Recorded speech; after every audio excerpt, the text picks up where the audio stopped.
men and 4 women can earn rupees 3,780 in 7 days.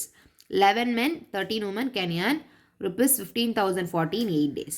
In what time will 7 men and 9 women earn 12,400 rupees கேட்குறாங்க. சரி, இப்போ நம்ம என்ன பண்ண போகிறோம்னா இந்த கொஷனுக்கு எக்ஸ் ருப்பீஸ் எக்ஸை வந்து மேனோட ஒரு நாள் ஏர்னிங், ஒரு மேனோட ஒரு நாள் ஏர்னிங், ருப்பீஸ் ஒய் வந்து உமனோட ஒரு நாள் ஏர்னிங். ஓகே, ஒரு உமனோட ஒரு நாள் ஏர்னிங். ஓகே, இப்போ பாருங்க இதை வந்து நம்ம எப்படி இக்குவேஷன் எழுதிக்கலாம்னா 3 மேனும் 4 உமனும் சேர்ந்தா 3,780 ருப்பீஸ் சம்பாதிக்கிறாங்க. எவ்வளோ நாளையில்? ஒரு நாள் இல்லை, 7 days. அப்போ ஒரு நாளைக்கு வேணா என்ன பண்ணால் போதும்? டிவைடட் பை 7 பண்ணால் போதும் தானே? கிளியர் தானே இந்த ஸ்டெப்பு?